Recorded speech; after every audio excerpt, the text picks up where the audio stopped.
Hello and welcome back to the channel.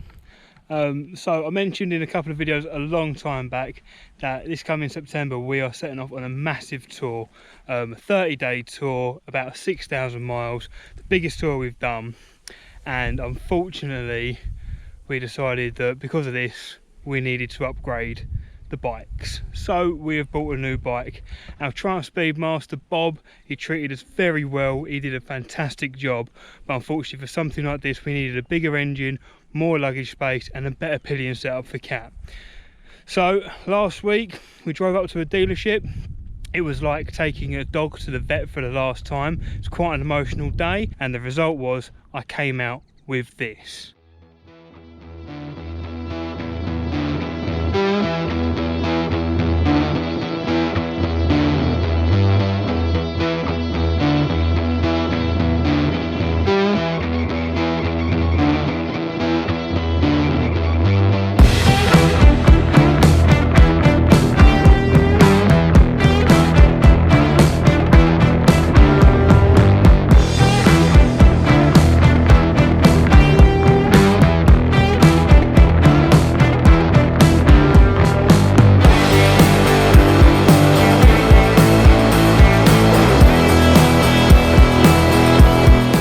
So I rode away with this little knicker dropper, the Harley Davidson Road King Special 2021 plate. I picked it up last week from the dealer and I think I've already done about 700 miles.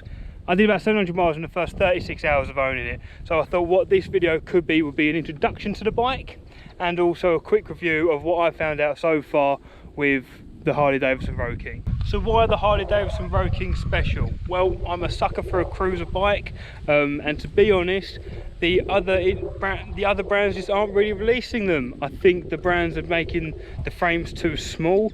They're just overall small bikes, and there's nothing that's really taken my fancy. I love the Triumph Speedmaster, it was great. I even like the Triumph Rocket, but they brought out a new Rocket 3 and I'm just not into it. It's just the style, it's just not going down the cruiser style. So realistically, the only other brand out there that's set up for cruising around is Indian or Harley. And I've just always liked the Road King. The Road King's just got all the setup there, it's set up ready to go. And yeah, and to be honest, another note is I'm a religious fan of the $1 Million Bogan, and if you watch his videos, I've seen what that guy puts his Road King through. And I'm not going to be doing half the mental stuff that he does, and it's just a sheer testament to the bike. I've been conditioned by watching his vlogs, and I just love the Road King. It's amazing. It's just such a good bit of kit. We're working out the more riding we're doing longer days, more miles to get to scenic places. So the touring setup is definitely the way to go. So this bike also came with loads of added extras. I've only been looking for the Road Kings for a couple of weeks, not even that, about a week. And I looked at a couple, didn't really like them, but this one came up with all the added extras. Now, I'm not normally a huge fan of the rear top boxes, but you know, it's better to have it and not need it than need it and not have it. It's got the backrest moulded onto the back, so Cat's already sat on it. She's really comfortable. That's good, because she's going to be doing about 300-mile days with me in September. The bike also came up with the windscreen. I've never ridden one with the windscreen before. So we're going to see how that goes. I will tell you this now, I've never fully understood windscreens. I know they're supposed to be aerodynamic, buffer the wind around the rider, but my theory was always that if you're taller than the windscreen, then all that wind's going to go directly up to you, which to be honest is what I have found happening. I get to certain speeds and then the wind just hits and I turn into a human bobblehead. I've got some footage of it here, and you know, I haven't worked out if it's too comfortable yet or not. It's not too bad, but you know, but equally at the same time I haven't ridden this bike without the windscreen yet, so we'll see how we get on. So the bike's also got a Screaming Eagle air filter on, and with the Reinhardt pipes, we suspect it's got a stage 1 upgrade on it. Until we take it to Harley dealership and they plug it in, we're not too sure, but you know, it's halfway there already, even if it hasn't been, so that's also a huge advantage of buying the bike. A couple of the other features, it's got cruise control, which came stock, which I'm not used to, so I love playing around with that. It'll free up my hands so I can start filming a bit more on the bike. The dealership I bought it from had that sat nav mount, and that is now wired into the headlight, so I've got to take that out and replace it with my own one. So I had no dick about electrics. I played around the battery earlier and I got confused. So I'll take it to Darren's tomorrow, and hopefully he'll be able to help me out with that. I've got a petrol tank, I've got a petrol gauge. So the Speedmaster used to get about 170 miles before the petrol light came on. It had no petrol gauge on the tank. She never really knew, she had to keep on top of it. This is giving me 195 miles out of the tank before the light comes on, and then told me I've got another 50 miles worth of range to go. Now I know Harley are notoriously bad for their ranges, or their estimated ranges, so I'll keep on top of that. But to be honest, 195 miles of range before the light even comes on is amazing. It's so much better. I like not having to worry about fuel stops. I like knowing I can ride for at least 3 hours straight and not have to worry about where the next petrol station is. It's really handy. So yeah, it's another thing. It's a 114 engine. So that basically is about 1900 cc's, 1900 cc's. It's powerful.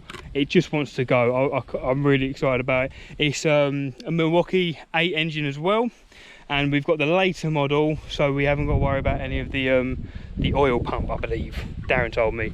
Oil pump, oil filter issues. I think it was the oil pump. So we shouldn't have any issues with that, touch wood. Yeah, so these are my first thoughts of the bike, to be honest. I'm really happy with it. I haven't had any issues with it, even though it's a lump, it's a big machine.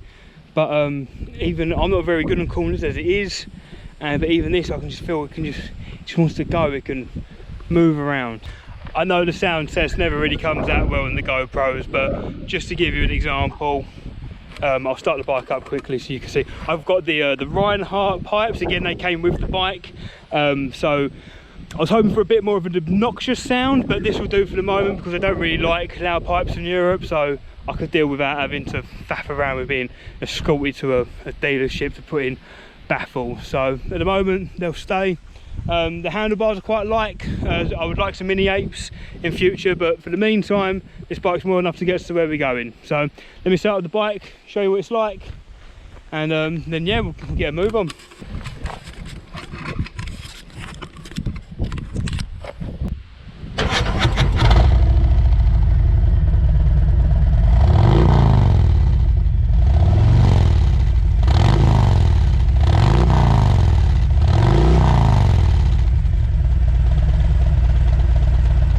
I've also got heated grips. I've never had heated grips before, but to be honest, I wouldn't have bought them. If they didn't come with the bike, it wouldn't be a deal breaker for me not having the heated grips, but you know, if they're there, I'll give them a go. I played around with them last weekend, and to be honest, if anyone ever moans about being cold on a bike with heated grips, I don't know what you're moaning about. My gloves, I could smell my gloves melting on the heated grips. They was only at half setting.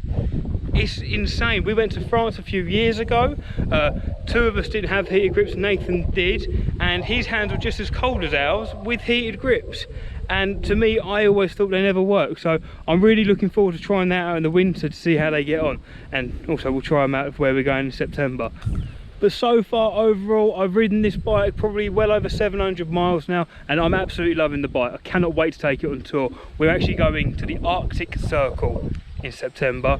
We're travelling to Nordkapp. We're going to go all the way up there and then come all the way down the west coast of Norway. We've been planning this for ages. With COVID and everything, we just didn't know what was going to happen. It's going to be brutal. I'm doing the first 7 days on my own. More people were supposed to come, but they slowly dropped out because the tour's just not really for them, for the amount of miles that we're going to be doing in a short space of time, which is completely understandable. But I can't wait to be back on tour. It's going to be so good. The challenge, the hardness of the riding, it's going to be me and Kat, and some of the places we're staying, it's just crazy. One of them said that I've got to pay for my own electricity, bring my own pillows, my own sheets, and that is just not something that I'm going to need after a 7 hours day worth of riding with no breaks. So yeah, I really hope you stick around, see how this Harley Davidson Road King performs, and please subscribe, keep up to date with the tours coming up. I can't wait to actually get back out on tour and film. So thanks for watching, I appreciate it. Hope you like the bike. Let me know what you think about the bike in the comments, and we'll catch you next time. But in the meantime, don't forget, shave your balls, not your face. We'll see you in Norway.